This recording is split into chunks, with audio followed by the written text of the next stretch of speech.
Les amis, bonjour. S'il y a un sujet qui me passionne particulièrement, c'est bien la réincarnation. Pourquoi? Parce que de un, malgré les avancées scientifiques et technologiques, jusqu'à maintenant, on n'a aucune explication sur ce phénomène et l'élément déclencheur qui peut déclencher ce genre de phénomène. Jusqu'à maintenant, malgré qu'il y a des réelles preuves, il y a des réelles affaires, derrière il y a eu des investigations de scientifiques, de spécialistes en multipersonnalité et psychiatrie, mais jusqu'à maintenant, ils n'ont aucune explication. Et d'ailleurs, il y a plein d'universités qui se sont penchées sur le sujet.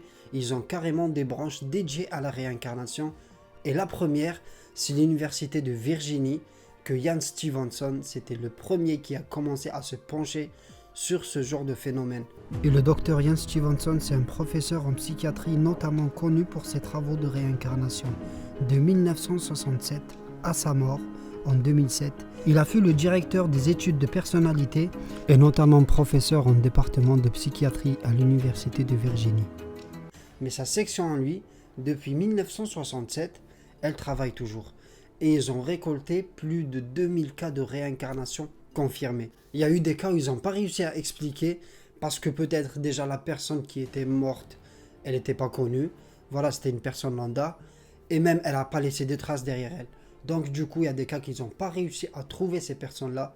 Mais 2000 cas, c'est déjà quelque chose. Et le cas d'aujourd'hui, les amis, fait partie peut-être du top 10. Top 10, c'est sûr. Je ne vais pas dire peut-être. Top 10, c'est sûr. Et c'est un cas très impressionnant. C'est le cas de Anne Frank. Anne Frank, c'était une petite fille qui a grandi en pleine époque nazie. Elle et toute sa famille, ils vont décider d'émigrer aux Pays-Bas, à Amsterdam. Et une fois à Amsterdam, ils se sont installés. Tout va bien pour eux, sans péritravail, tout le monde a repris une vie normale. Mais un jour, les nazis vont débarquer là-bas sans prévenir. Et du coup, elle et toute sa famille, ils se retrouvent piégés et ils n'ont pas le temps de fuir. Le père de Anne a aménagé un petit appartement dans leur grenier, dans le grenier de leur maison. Et pendant 2 ans, les nazis n'ont pas réussi à les trouver. Pourquoi? Parce qu'ils étaient très bien cachés. Et pour y accéder, il faut passer par un passage secret. Et un malheureux jour, les soldats nazis vont débarquer chez Anne Frank. Et ils vont réussir à débusquer la cachette. Et ils vont tous les transférer dans un centre de concentration. Quelques mois après, Anne Frank va décéder, suite à sa maladie du typhus. Mais 10 ans plus tard, en 1954, une jeune fille en Suède, nommée Barbo, va naître. Et à l'âge de 2 ans ou 3 ans, elle va commencer à prétendre qu'elle s'appelle pas Barbo. Elle va insister sur le fait qu'elle s'appelle Anne. Et même que ses parents à elle, elle va leur dire en fait vous n'êtes pas mes vrais parents. Mes parents à moi vont bientôt venir me chercher. Ils n'ont pas cherché bien loin, ils ont dit ouais peut-être elle a entendu le nom de Anne et qu'elle a kiffé sur ce nom. Bref, mais au fil du temps, les souvenirs de Anne Frank vont refaire surface et Barbo, elle va en payer les prix. Barbo, à chaque fois, elle va faire des cauchemars. C'est comme si elle était dans une petite maison et que les soldats vont débarquer et vont l'emmener, elle et toute sa famille. C'est comme si elle vivait la scène en grandeur nature. À chaque fois, c'était le même rêve, la même scène. Ça se répétait, ça se répétait. Elle faisait des cauchemars régulièrement et tout le temps, c'est le même cauchemar. Au fil du temps, ses parents vont décider de l'emmener voir un psychologue. Le psychologue va déceler rien du tout. Il a dit juste que c'est une fille dynamique, elle déborde d'énergie et elle déborde d'imagination. Donc, il n'y a rien à craindre. Il a réussi un peu à rassurer ses parents, mais les cauchemars et les souvenirs, ils étaient là. Et quelques années après, coup de théâtre. Alors que Barbo, elle était en classe, leur professeur va leur parler d'une petite fille qui a vécu à l'époque des nazis et qu'elle a laissé un journal intime. Et cette petite, elle s'appelle comment? Elle s'appelle Anne.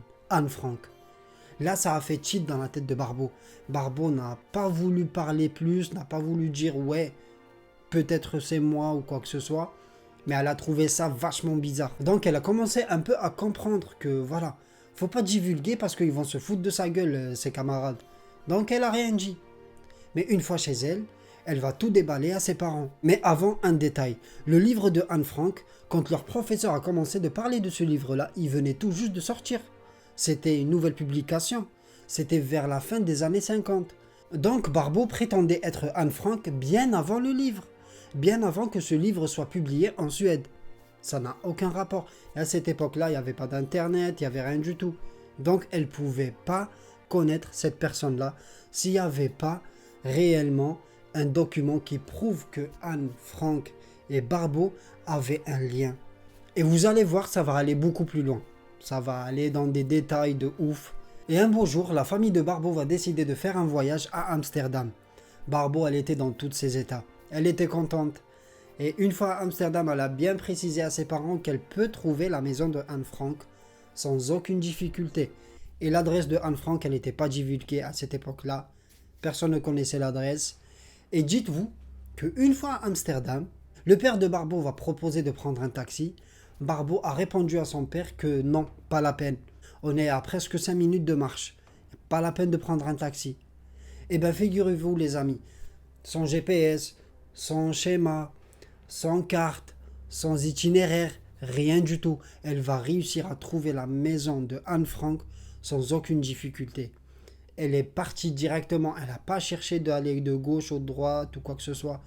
Elle est partie directement à la maison de Anne Frank, les amis. C'était un truc de fou. Là, on va t'emmener en pleine ville que normalement, tu n'es pas censé connaître. Tu vas pas connaître les ruelles, tu vas pas connaître les rues pour aller de tel à tel endroit. On est bien d'accord. Et surtout qu'à cette époque-là, il n'y avait pas de téléphone, il n'y avait pas de GPS, il n'y avait rien du tout. Donc, comment elle a su reconnaître l'adresse et la maison de Anne Frank? C'était un truc de malade. Et c'est pas fini. Dès que Barbeau est rentrée dans la maison, elle a tout de suite reconnu les changements que la maison avait subis, direct, alors que c'était mentionné dans aucun article. Il n'y avait pas de photos genre avant, après, rien du tout. Elle a reconnu que les marches des escaliers, il y a eu des changements sur les marches des escaliers, il y a eu des changements sur certains murs, il y a eu des changements sur l'emplacement de quelques meubles. Et le truc de dingue, c'est qu'elle a prétendu aux personnes qui étaient présentes, c'est qu'elle pouvait monter directement à la cachette de Anne Frank. Et bien figurez-vous, alors que Anne Frank et toute sa famille étaient cachés pendant 2 ans. Ils étaient très bien cachés. Elle a réussi à monter directement à la cachette de Anne Frank. Elle n'a pas cherché, elle n'a pas tourné gauche, droite ou quoi que ce soit, directement. Elle a poussé la bibliothèque et elle est montée directement où Anne Frank avait l'habitude d'écrire ses articles, où Anne Frank avait l'habitude de dormir, où sa mère dormait, où son père dormait, où sa petite sœur dormait, tout. Ce genre d'informations, ils étaient divulgués dans aucun article, il n'y avait pas de photos, il n'y avait rien. Et elle a su reconnaître tous ces détails-là. Et encore plus incroyable, c'est qu'elle a reconnu un cousin à elle, c'était son cousin préféré. Et dès qu'il l'a vu, il y a eu directement une alchimie. Directement, ils se sont pris dans les bras. Et même son cousin, il a dit, j'ai senti que cette alchimie-là, il l'avait avec aucune personne auparavant, à part Anne Frank. Et il a senti ça chez Barbeau. Directement, il y a eu un truc genre... c'est comme si qu'ils se connaissaient auparavant. Même lui, il a eu cette impression-là. C'était direct, ça a collé direct. Et le cas de Barbeau fait partie des cas les plus impressionnants et les plus officiels de réincarnation. Pourquoi ils ont réussi à prouver le cas de Barbeau? C'est tout simplement parce que Anne Frank avait laissé une trace, avait laissé un journal intime. Et ce journal intime, plus tard, il va devenir un document officiel. C'est pour ça. En fait, dans ce journal intime, elle racontait son quotidien. Son quotidien de 2 ans. Elle était dans un minuscule appartement. Elle n'avait pas le droit de faire du bruit. Elle n'avait pas le droit de courir, de jouer avec sa sœur, de crier, de rire fort. Elle avait le droit de rien faire. Alors elle évacuait sa frustration dans l'écriture. C'était un moyen pour elle pour s'évader un peu. C'était un exutoire pour elle. C'est normal, elle était une adolescente, une jeune adolescente. Elle ne pouvait pas courir, elle ne pouvait rien faire. Donc le seul moyen pour elle pour s'évader un peu et oublier son quotidien, c'était l'écriture.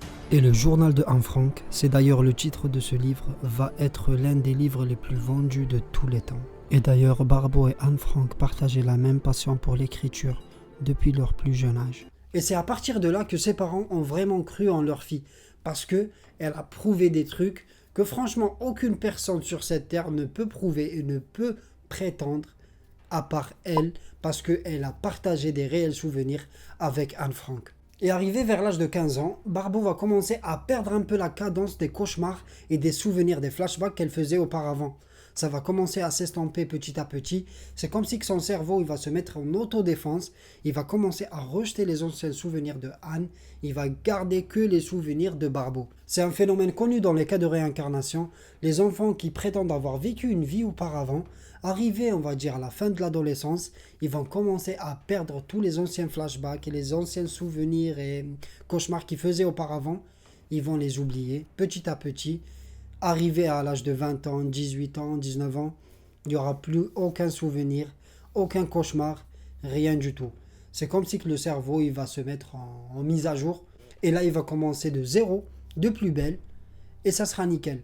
Peut-être c'est pour éviter quelques traumatismes ou que la personne ne va pas rester focalisée sur sa vie passée ou quoi que ce soit. C'est pour ça qu'il y a ce mécanisme-là qui se met en route.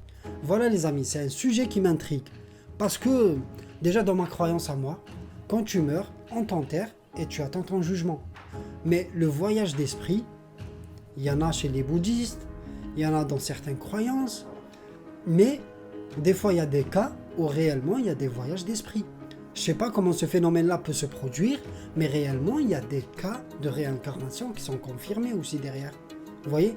Donc il y a un réel phénomène. Ce phénomène-là, on n'arrive pas à l'expliquer. C'est quoi ce truc? Est-ce que tout le monde a vécu des vies auparavant? On ne sait pas.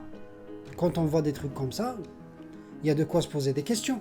Vous voyez? Voilà les amis, merci beaucoup d'être restés jusqu'à la fin. Je reviens vers vous très bientôt. N'oubliez pas de me lâcher un bon petit pouce, de vous abonner. J'ai une très bonne affaire, elle est sur le feu, je suis en train de la cuisiner. Je reviens vers vous très prochainement. Sur ce, je vous dis ciao ciao.